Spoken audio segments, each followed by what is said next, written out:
할렐루야. 8월 18일 화요일 아침 기도를 시작하도록 하겠습니다. 다 함께 사도신경으로 신앙 고백하겠습니다. 나는 전능하신 아버지 하나님, 천지의 창조주를 믿습니다. 나는 그의 유일하신 아들, 우리 주 예수 그리스도를 믿습니다. 그는 성령으로 잉태되어 동정녀 마리아에게서 나시고 본디오 빌라도에게 고난을 받아 십자가에 못 박혀 죽으시고 장사된 지 사흘 만에 죽은 자 가운데서 다시 살아나셨으며 하늘에 오르시어 전능하신 아버지 하나님 우편에 앉아 계시다가 거기로부터 살아있는 자와 죽은 자를 심판하러 오십니다.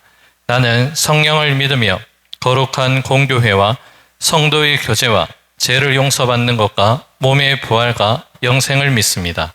아멘.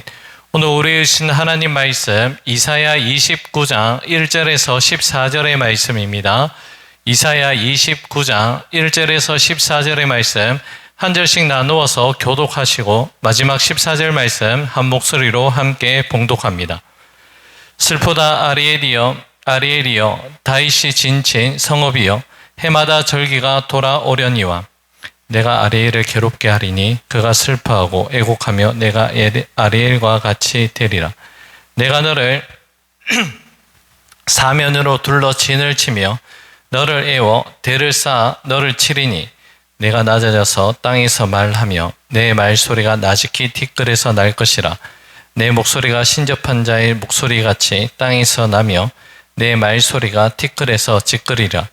그럴지라도 내 대적의 무리는 세미한 티끌 같겠고 강포한 자의 무리는 날려가는 겨 같으리니 그 일이 순식간에 갑자기 일어날 것이라. 만군의 여호와께서 우레와 지진과 큰 소리와 해오리 바람과 폭풍과 맹렬한 불꽃으로 그들을 징벌하실 것인즉 아리엘을 치는 열방의 무리 곧 아리엘과 그 요새를 쳐서 그를 공고하게 하는 모든 자 꿈같이 밤에 환상같이 되리니 줄인 자가 꿈에 먹었을지라도 깨면 그 속은 여전히 비고 목마른 자가 꿈에 맞섰을지라도 깨면 곤비하며 그 속에 갈증이 있는 것 같이 시온산을 치는 열방의 무리가 그와 같으리라. 너희는 놀라고 놀라라. 너희는 맹인이 되고 맹인이 되라. 그들의 취함이 포도주로 말미암이 아니며 그들의 비틀거림이 독주로 말미암음이 아니니라. 대저 여호와께서 깊이 잠들게 하는 영을 너희에게 부어주사 너희의 눈을 감기셨음이니 그가 선지자들과 너희 지도자인 선견자들을 덮으셨습니다. 그러므로 모든 계시가 너희에게는 봉한 책의 말처럼 되었으니 그것을 글 아는 자에게 주며 이르기를 그대에게 청하노니 이를 읽으라 하면 그가 대답하기를 그것이 봉해졌으니 나는 못 읽겠노라 할 것이요. 또 그 책을 글 모르는 자에게 주며 이르기를 그대에게 청하노니 이를 읽으라 하면 그가 대답하기를 나는 글을 모른다 할 것이니라. 주께서 이르시되 이 백성이 입으로는 나를 가까이 하며 입술로는 나를 공경하나 그들의 마음은 내게서 멀리 떠났나니 그들이 나를 경외함은 사람의 계명으로 가르침을 받았을 뿐이니라. 그러므로 내가 이 백성 중에 기이한 일 곧 기이하고 가장 기이한 일을 다시 행하리니 그들 중에서 지혜가 없어지고 명철자의 총명이 가려지리라. 아멘. 오늘 본문의 말씀은 슬프다 아리엘이여라는 깊은 탄식으로 시작이 됩니다. 본문에서 언급된 아리엘은 우리가 가진 성경책 각주 하단의 설명처럼 하나님의 번제단을 가리키는 그러한 단어입니다. 에스겔서 4장 15절에도 이 아리엘이라는 말이 나오는데요. 번제단은 곧 성전의 상징이며 더 나아가 예루살렘과 이스라엘 백성 전체를 가리키는 상징적인 표현으로 해석할 수 있습니다. 오늘 우리 신앙생활 중심에는 언제나 예배가 자리하고 있습니다. 주일에 다 함께 모여 드리는 예배뿐만이 아니라 주중 예배 아니면 가족들끼리 함께 모여 드리는 가정 예배에 이르기까지 우리는 참으로 많은 예배의 자리에 나가게 됩니다. 하지만 오늘 이사야 선지자를 통해 선포되는 하나님의 말씀은 그 수많은 예배의 자리에 앉아있는 우리의 마음과 중심이 과연 어디를 향하고 있는지를 진지하게 진단을 내려주시는 말씀입니다. 본문 1절 하반절 말씀을 보면 해마다 절기가 돌아온다라는 표현이 등장합니다. 이 짧은 구절 속에는 이스라엘 백성들이 해마다 예루살렘에서 제사의 절기를 지키고 그 제사를 드리는 일에 얼마나 열심을 다했는지를 알 수 있는 그런 말씀입니다. 이스라엘 백성들은 각종 절기를 철저하게 지키며 열정적으로 하나님께 예배하는 듯 그렇게 보였습니다. 하지만 여러분, 안타깝게도 이스라엘 백성들 그들의 열심은 어디까지나 종교적 행위로서 열심이었을 뿐 그 열심 자체가 하나님을 기쁘시게 하시는 못하였습니다. 하나님께서 본래 제사나 절기 그 자체를 싫어하시는 분이 결코 아니십니다. 하나님이 진정으로 원하셨던 그 제사는 제물을 바치는 이스라엘 백성들의 마음과 삶이 온전히 하나님께로 향하는 진정성을 하나님께서 더 원하셨습니다. 하지만 이스라엘 백성들은 산 가운데서 온전한 회개를 이루지 못하고 그들의 손에는 여전히 하나님 앞에서 제약의 피가 그대로 손에 묻어 있었습니다. 그 상태로 성전에 나와 드리는 제사는 하나님을 기만하는 행위요, 바로 진정한 마음이 빠진 종교적 위선, 외식에 불과했습니다. 결국 하나님께서는 이러한 형식적인 신앙의 사망 선고를 내리고 계십니다. 거칠을 뿐인 종교 의식만 반복하는 예루살렘은 아수르의 끔찍한 침략을 받게 될 것이라 하나님은 말씀하십니다. 예루살렘 주민은 죽고 도시는 불타오르고 예루살렘 전체가 재물을 태우는 거대한 아리엘, 그러니까 하나님의 번제단처럼 변하게 될 것이라 무서운 경고의 말씀이 전해집니다. 사랑하는 여러분, 주님은 위선적인 경건을 가장 미워하십니다. 우리의 삶을 온전한 산제물로 드리기 전에 그 어떤 화려한 고백과 예물을 주님께 바친들 하나님께서는 결코 그 제물을 기쁘게 받지 아니하십니다. 하나님께 드린 예배를 진정한 마음으로 드리지 않고 예배를 소홀하게 여기는 자는 바로 하나님을 대적하는 그 자리에 스스로 서는 것과 같습니다. 본문 4절의 말씀으로 이어집니다. 내가 낮아져서 땅에 말하며 내 말소리가 나직히 티끌에서 날 것이라. 내 목소리가 신접한 자의 목소리같이 땅에서 나며 내 말소리가 티끌에서 지끌이리라. 하나님은 예루살렘이 철저하게 낮아질 것을 지금 선언하십니다. 그들의 목소리가 마치 신접한 자들의 기괴한 소리처럼 티끌 속에서 나며 아무런 주목도 받지 못할 것이라 그렇게 지적하십니다. 이러한 비극의 원인은 우리가 앞서 살펴본 이사야 28장부터 이어지는 하나님의 말씀을 가볍게 여긴 예루살렘 지도자들의 교만한 태도에서부터 시작이 되었습니다. 그들은 자신들이 이미 든든한 힘과 세상의 세력을 확보했기 때문에 하나님의 심판은 거뜬히 피해갈 수 있을 것이라 착각했습니다. 하나님의 말씀을 말씀으로 받아들이지 않은 그들의 교만은 결국 뼈아픈 징계로 이어지게 됩니다.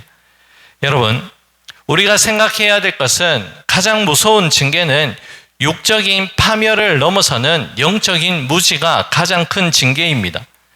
하나님은 유다의 눈과 같은 선지자들에게서 하나님의 뜻을 거두시고 숨기십니다. 영적인 눈이 감기고 모든 백성의 정신이 깊은 잠에 빠져 그 삶이 비틀거리게 됩니다. 뒤늦게 하나님의 말씀을 찾고 두루마리를 펼친다 하더라도 읽을 수도 없고 깨달을 수도 없는 영적인 맹인이 되어버립니다. 우리가 아무리 열심을 낸다고 하더라도 하나님의 말씀을 모르는 열심은 결코 하나님께 인정받을 수 없음을 기억해야 됩니다. 하나님의 말씀에 기초가 없는 믿음은 마치 모래 위에 지은 집처럼 위태로운 모습일 뿐밖에 없습니다. 말씀에 무죄해지는 것은 그 어떤 육신의 고난과 질병보다 더 무섭고 치명적인 영적인 질병이라는 것을 우리는 깨달아야 됩니다. 하지만 여러분, 오늘 본문의 말씀은 절망으로만 끝나지 않습니다. 예루살렘에 닥친 가장 절망적인 순간, 하나님은 예루살렘을 짓밟으려 했던 아수르 군대에게 맹렬한 분노를 쏟아내십니다. 강력해 보였던 대적들은 하나님의 공격 앞에 티끌처럼 날아가는 겨처럼 흔적도 없이 사라지게 말 것이다 라고 하나님께서 말씀하십니다. 예루살렘을 완전히 삼키려 했던 그들의 악한 계획은 마치 하룻밤의 꿈처럼 밤의 환상처럼 산산이 조각이 나고 맙니다. 이 놀라운 반전의 말씀은 오늘 우리에게 깊은 위로를 줍니다. 예루살렘에 임한 하나님의 징계는 이스라엘 백성들을 영원한 파멸로 몰아넣기 위한 것은 아니었습니다.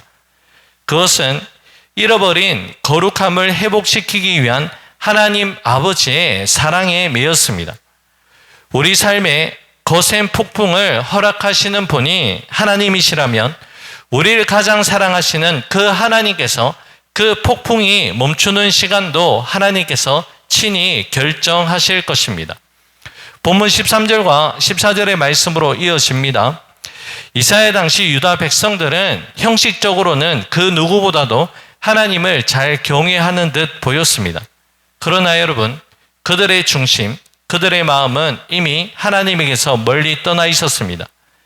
예배는 언제 어디서나 하나님과 마음을 함께 하는 것입니다.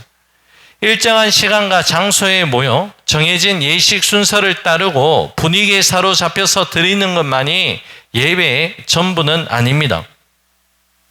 사람들끼리 서로 경건해 보이도록 만들어 놓은 종교 규칙과 형식, 이론들이 도리어 우리의 마음껏 깊은 교제를 나누고 싶어 하시는 하나님의 자리를 빼앗아 버리고 있지 않은지 오늘 우리 모습을 깊이 되돌아봐야 됩니다. 참으로 안타깝게도 이러한 종교적 외식은 이사야 시대뿐만이 아니라 예수님의 공생의 시대를 거쳐 오늘을 살아가는 우리 시대의 모습 가운데도 동일한 현상이 나타날 때가 있습니다. 오늘 우리는 이사야 선지자의 외침을 통해 우리가 하나님의 말씀을 어떻게 대하느냐에 따라서 우리의 삶의 질과 방향이 완전히 달라진다라는 영적인 진리를 깨달을 수 있습니다. 우리에게 주어진 하나님의 말씀 앞에 겸손히 엎드려 하나님 뜻을 구한다면 하나님께서 우리를 높이시고 우리를 살려주실 것입니다. 반대로 말씀 앞에서도 스스로 높아진 교만한 마음으로 형식적인 신앙의 껍데기만 붙들고 살아간다면 우리는 티끌처럼 낮아질 수밖에 없습니다. 이제 오늘의 말씀을 맺겠습니다. 하나님은 늘 언제나 우리의 겉모습이 아닌 중심을 바라보시고 우리 마음의 태도를 감찰하시는 분이십니다. 종교적인 외식과 형식에 치우친 헛된 열심을 이제 내려놓을 수 있는 우리가 되기를 원합니다. 열심을 넘어 진심으로 주일에 예배당을 넘어 매일의 일상의 삶 가운데서 마음과 뜻과 힘과 정성을 다해 거룩한 산제물이 되는 우리가 될 수 있기를 간절히 소망합니다. 그리고 우리는 오늘 사람의 계명이 아닌 하나님의 말씀에 귀를 기울이며 겸손하고 진실한 삶의 예배자로 살아갈 수 있는 우리 모두가 될 수 있기를 주님의 이름으로 간절히 축복합니다. 기도하겠습니다. 고맙고 감사하신 사랑의 주님, 오늘 이 하루의 삶을 마음과 뜻과 정성과 힘을 다하여 하나님 한 분을 예배하고 삶의 예배자로 우리가 거룩한 산제물로서의 삶을 살아갈 수 있는 그 은혜를 우리 가운데 허락하여 주옵소서. 모든 것 주님께 감사드리며 예수님 이름으로 기도 올려 드립니다. 아멘. 하늘에 계신 우리 아버지, 아버지의 이름을 거룩하게 하시며 아버지의 나라가 오게 하시며 아버지의 뜻이 하늘에서와 같이 땅에서도 이루어지게 하소서. 오늘 우리에게 일용할 양식을 주시고 우리가 우리에게 잘못한 사람을 용서하여 준 것 같이 우리 죄를 용서하여 주시고 우리를 시험에 빠지지 않게 하시고 악에서 구하소서. 나라와 권능과 영광이 영원히 아버지의 것입니다. 아멘. 개인적으로 기도하는 시간을 가지도록 하겠습니다.